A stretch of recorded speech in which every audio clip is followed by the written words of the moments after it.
Okay, क्या कहा जाएगा? Physiology of urine formation. अब फिजियोलॉजी ऑफ यूरिन फॉर्मेशन जो होता है वो 3 स्टेप में कंप्लीट होता है। पहला होता है अल्ट्रा फिल्ट्रेशन। अल्ट्रा फिल्ट्रेशन मतलब क्या होता है? बिल्कुल ही बारीक सा छान लेना। अल्ट्रा मतलब बिल्कुल बारीक सा, फिल्ट्रेशन मतलब छान लेना। तो यहाँ पर क्या होगा कि जो यूरिन है जो ऊपर से आया है वह बहुत बारीक सा छन जाएगा। तो इस चीज़ को देखने के लिए हमको डायग्राम को स्टडी करना पड़ेगा। ये डायग्राम आप देख पा रहे हैं। इस डायग्राम के अंदर आप देखेंगे कि हमारे पास जो नेफ्रॉन है उस नेफ्रॉन में 2 आर्टरीज इंटर कर रही है। पहला कहलाती है एफरेंट, क्या नाम होगा उसका? Afferent arteries. और दूसरी होगी क्या आपकी? इफरेंट। कौन सी होगी? Efferent artery. तो एफरेंट और इफरेंट 2 तरह की आर्टरीज इंटर करती है। तो यहाँ पर एफरेंट की थिकनेस, मोटा पार्ट थोड़ा ज़्यादा होता है और इफरेंट थोड़ी सी पतली होती है। तो ये दोनों आपस में कंबाइन नहीं हो सकती। तो क्या होगा कि इसके बीच में एक मैश बना दिया जाएगा, जाल बना दिया जाएगा। वह जाल आपका क्या कहलाएगा? वह कहलाएगा आपका ग्लोमरस। ग्लोमरस जो है यहाँ पर हमारा जो ग्लोमरस में क्या होगा कि ये देखें, ग्लोमरस के अंदर आपके एक बहुत बड़ा नेटवर्क है। ओके, तो यहाँ पर क्या होगा कि ये जो ब्लड जो है वो नियर कितने प्रेशर से ये ब्लड फ्लो होगा आपके? नियर अबाउट 120 120-80 के प्रेशर से ब्लड जब यहाँ फ्लो होता है हाई प्रेशर के कारण, तो यहाँ पर क्या होगा? प्रेशर बनेगा, उसे बोला जाएगा ऑस्मोटिक प्रेशर। यह ऑस्मोटिक प्रेशर से क्या होगा? ब्लड छन जाएगा और छनने के बाद वो कहाँ पर आ जाएगा? नीचे आ जाएगा। तो ये नीचे जो ब्लड आया है उसे क्या कहा जाएगा? That is known as the glomerular filtrate. और इस प्रोसेस को कहा जाएगा अल्ट्रा फिल्ट्रेशन। तो दिन भर में हमको 180 लीटर एक दिन के अंदर हमारा टोटल यूरिन का फिल्ट्रेशन यहाँ पर टोटल ब्लड का फिल्ट्रेशन यहाँ पर हो पाता है। ओके, इसके बाद आप देख रहे हैं कि नेक्स्ट चीज आती है हमारी, that is known as the ultra filtration के बाद आएगा सिलेक्टिव रीऑब्जर्वेशन। सो अब यहाँ देख रहे हैं कि हमारे पास जो इफरेंट आर्टरी है, ये इफरेंट आर्टरी जो है ये पीसीटी, ये देखिए ये वाला पार्ट पीसीटी था, ये वाला पार्ट डीसीटी था। जो नीचे की तरफ जा रहा था वो क्या था? डीसीटी। और जो नीचे लटक रहे थे उसे क्या कहा जाता है? Handless loop. तो इनके ऊपर ये इफरेंट आर्टरीज वापस से क्या करती है? रोलिंग करती है, घूमती है। तो क्या होगा कि इसमें जो भी नीचे ग्लोमरस फिल्ट्रेट छनकर आया है, जैसे glucose, water, amino acid, salt, ये भी हमारे बॉडी के लिए बहुत इंपॉर्टेंट थे। और ये हमारी बॉडी में जब छनकर नीचे आए हैं तो ये छनी हुई चीज़ों को क्या कर दिए जाएंगे? वापस से रीअब्जॉर्ब, क्योंकि ये डायरेक्टली बाहर नहीं निकाल सकते, तो इनको छनी हुई चीज़ों को रीअब्जॉर्ब कर लिया जाएगा। उसके बाद आता है ये वापस ब्लड में सेंड कर दिया जाएगा। उसके बाद आता है ट्यूबुलर सिक्रेशन। तो ये सारी चीज़ें कहाँ इकट्ठी हो जाएगी? ये हो जाएगी आपकी कलेक्टिंग डक्ट में।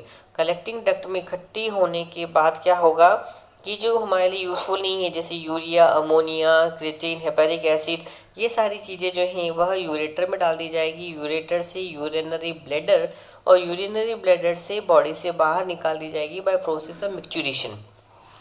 मिक्चुरेशन की प्रोसेस से बाहर की तरफ निकाल दी जाएगी। अभी हम जानते हैं कि भैया हमारा जो यूरिन होता है वो यूरिन पेल येलो कलर का होता है। कौन से कलर का होता है? पेल येलो कलर का। तो ये पेल येलो कलर का क्यों होता है? क्योंकि ये चीज़ें होती हैं, इसके अंदर एक पिगमेंट प्रेजेंट होता है, उसके पिगमेंट का नाम होता है यूरोक्रोम। क्या होगा?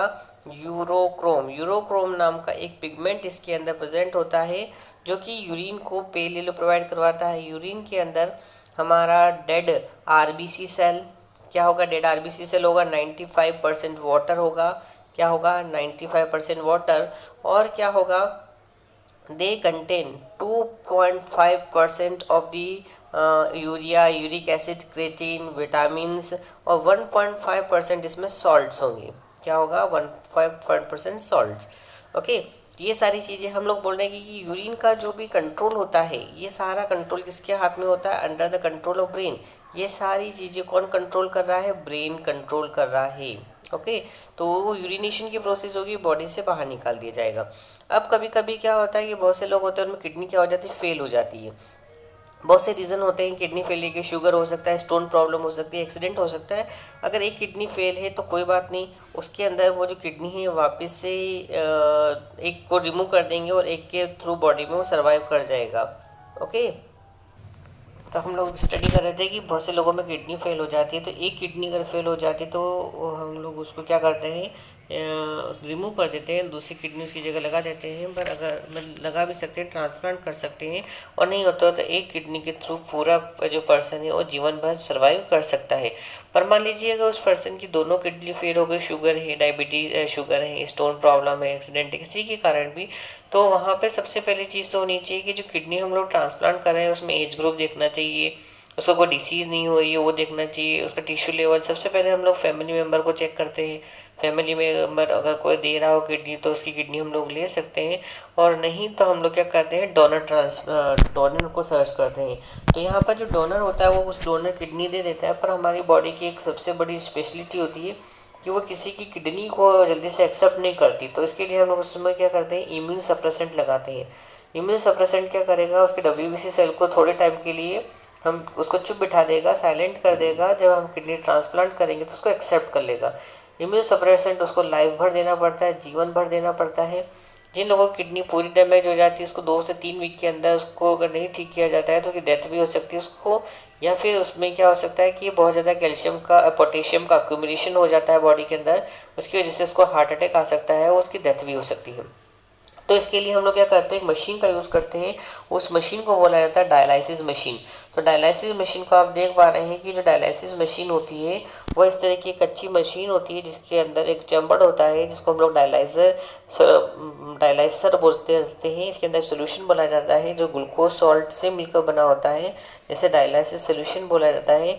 यह सोल्यूशन बार बार अंदर डाला जाता है, जैसे इनलेट के थ्रू, और आउटलेट के थ्रू जो वेस्ट यूरिन होता है वो बाहर की तरफ निकाल दिया जाता है।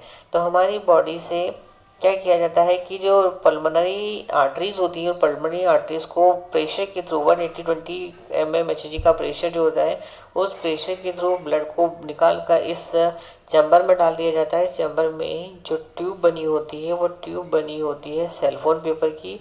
यह पेपर काफ़ी सॉफ्ट होता है, इसके अंदर छोटे छोटे माइन्यूट पोर्स होते हैं जिसके थ्रू ये क्या कर सकता है, इजीली मूव कर सकता है।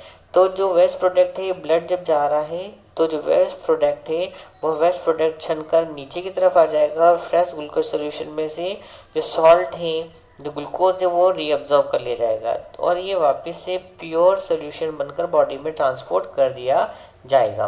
ओके, तो ये पूरी मशीन जो कहलाती है वो कहलाती है डायलाइसिस मशीन। इसके अलावा लास्ट टॉपिक है आपका, the last topic is known as the last topic जो आपका बनता है वो लास्ट टॉपिक कौन सा बनता है, ऑस्मो रेगुलेशन। ऑस्मो रेगुलेशन क्या होता है, टू मेंटेन द वाटर और सॉल्ट कॉन्सेंट्रेशन। हमारी बॉडी के अंदर वाटर और सॉल्ट के कॉन्सेंट्रेशन को मेंटेन करने की जो प्रोसेस होती है वह प्रोसेस होती है ऑस्मो रेगुलेशन। बहुत से लोगों में स्पेशली सम इन्वर्टिब्रेट्स के अंदर, वर्टिब्रेट्स के अंदर, फिशेस के अंदर ये प्रोसेस देखने को मिलती है। They can maintain the water and salt concentration inside the body. Okay, अब इसके बाद एक और टॉपिक बच जाता है कि हमारी बॉडी में बहुत से लोगों को अलग अलग तरह की किडनी से रिलेटेड प्रॉब्लम्स हो जाती है। पहली प्रॉब्लम्स होती है कौन सी, जो आपके टॉपिक में है, वो है ग्लाइकोसोरिया, मतलब यहाँ पर डायबिटीज़ हो जाएगी। ग्लाइकोसोरिया यूरिया जो इसमें रक्त को डायबिटीज़ हो जाएगी, बॉडी से बहुत ज़्यादा अमाउंट में ग्लूकोज जो होता है वो ग्लूकोज रिमूव हो जाता है। दूसरा जो है हमारे बॉडी में कीटोन फॉर्मेशन, बॉडी के अंदर हाई अमाउंट में कीटोन बॉडीज बनने लगती है कि तो यूरिन के थ्रू डिस्चार्ज होने लगती है, वो भी एक बहुत बड़ी प्रॉब्लम है। और लास्ट है कि किसी किसी पर्सन की बॉडी में कैल्शियम और यूरिन की क्रिस्टल जो है वो यूरेटर के अंदर, किडनी के अंदर जम जाता है। इसको हम ये बोलते हैं that is known as the renal stone या पथरी जिसे बोला जाता है। तो ये सारी प्रॉब्लम जो है इससे रिलेटेड होती है। आई होप यू अंडरस्टैंड, आपको समझ में आया होगा। तो आप इसके जो है वो नोट्स भी बनाएंगे और उसको बहुत अच्छे से एक बार लर्न भी करेंगे। Thank you.